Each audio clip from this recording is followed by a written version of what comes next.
3월 19일 금요일입니다. 신명기 32장 모세의 노래라는 주제로 말씀을 나누겠습니다. 먼저 기도로 시작하신 후 성경을 1회 3회 읽기 바랍니다. 꾸준한 영성 훈련은 당신의 인생을 변화시킵니다. 말씀 다 묵상하셨습니까?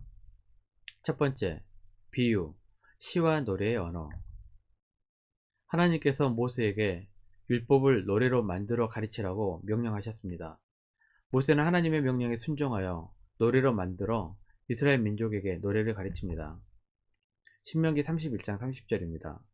그리고 모세가 이스라엘 총회에 이 노래의 말씀을 끝까지 읽어 들리니라.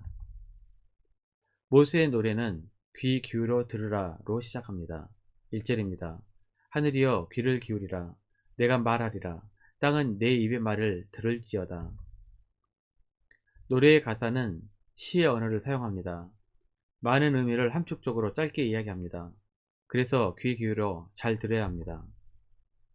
또한 시는 온유법, 직유법, 의인법과 같은 비유를 많이 사용합니다. 하늘과 땅은 귀가 없습니다. 이스라엘 백성들에게 언약을 선포할 때 하늘과 땅이 증인이 되어 들을 것을 의인화시킨 것입니다.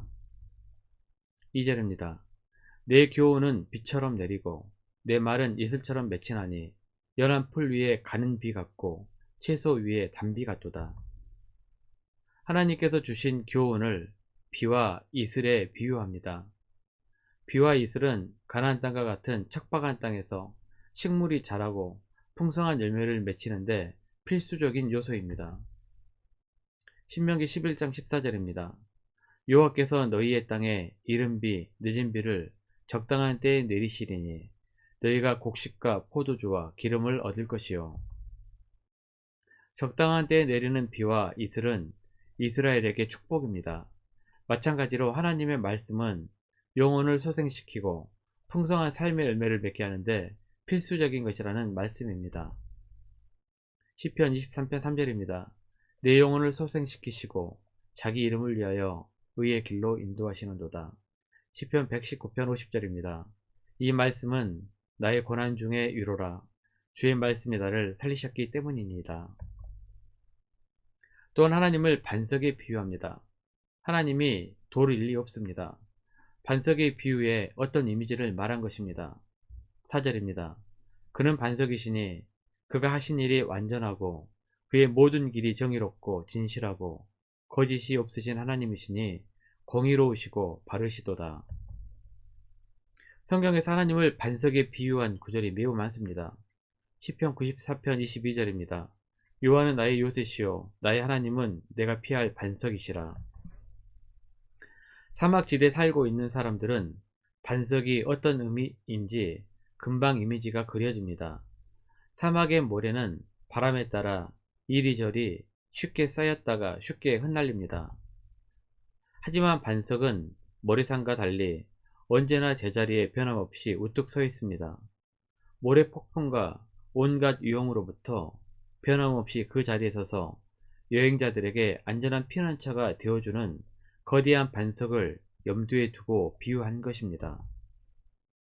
하나님은 힘들고 고통스러울 때 하나님을 찾고 의지하는 자들에게 언제나 불변하시고 영원한 피난처가 되심을 의미합니다. 하나님은 불변하시며 피난처가 되실 뿐만 아니라 우리를 눈동자 같이 지키시는 분이십니다. 눈동자는 신체 중에서 가장 귀중한 것일 뿐만 아니라 쉽게 다칠 수 있는 약한 부위이기도 합니다. 따라서 눈동자로 비유하신 이유는 우리를 최우선적으로 아끼면서 매우 조심스럽게 보호하신다는 의미입니다. 시편 17편 8절입니다. 나를 눈동자 같이 지키시고 주의 날개 그늘 아래 감추사. 마지막으로 하나님께서 독수리가 새끼들을 양육하는 것처럼 이스라엘을 양육하십니다. 독수리에 비유한 이유는 무엇일까요? 11절입니다.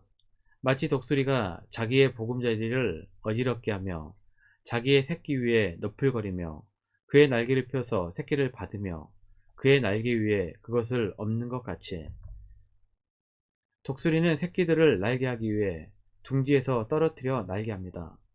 새끼들이 힘에 부쳐 더 이상 날지 못하고 떨어질 때에는 조심스럽게 지켜보고 있다가 재빨리 날개로 받쳐 해를 당하지 않게 합니다.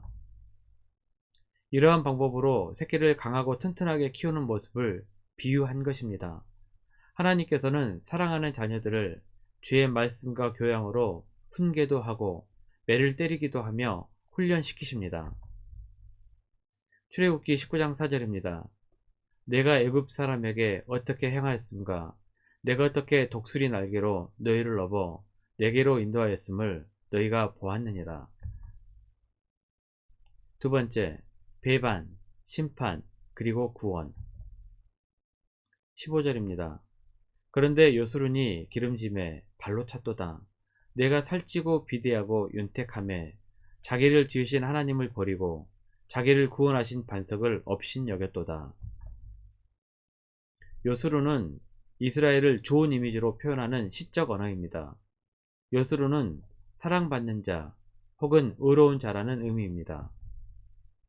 이렇게 하나님께 사랑을 받고 의로운 이스라엘 민족들이 이름값을 못하고 하나님을 배신하고 다른 우상을 섬기는 것을 비꼬고 있습니다. 광야에서 힘들고 고통스러운 순간에는 하나님을 의지하다가 가나안 땅에 들어가 풍족해지고 편안해지자 오히려 하나님을 배반하게 됩니다. 죄의 결과는 치명적입니다. 33절입니다. 그들의 포도주는 뱀의 독이요 독사의 맹독이라. 포도송이처럼 달콤해 보이고 황홀해 보이지만 죄의 결과는 몹시 비극적입니다. 20절입니다.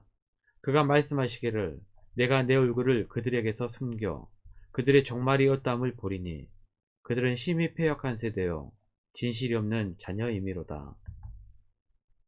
비반한 이스라엘에게 하나님께서 떠나시겠다는 경고입니다. 하나님께서 우상 죄에 빠진 이스라엘을 질투하십니다. 성경 곳곳에서 우상 숭배에 빠진 이스라엘을 향해 하나님께서 질투하신다는 표현을 많이 사용합니다. 하나님을 의인화시킨 표현이지 하나님께서 인간처럼 시기하거나 배 아파한다는 말이 아닙니다. 오히려 인간을 그만큼 사랑하신다는 표현이며 우상 숭배라는 범죄에 대한 무거운 처벌이 따를 것이라는 경고의 의미입니다. 훗날 우상 숭배에 빠진 이스라엘은 아수르, 바벨론 등의 나라에서 포로 생활을 하게 됩니다. 포로 시대 때 선지자들이 이스라엘에게 끊임없이 외쳤던 것이 회개하고 하나님께 돌아오면 하나님께서 용서하시며 회복시키실 것이고 대적들에게 복수하시겠다는 말씀이었습니다. 43절입니다. 너희 민족들아 주의 백성과 즐거워하라.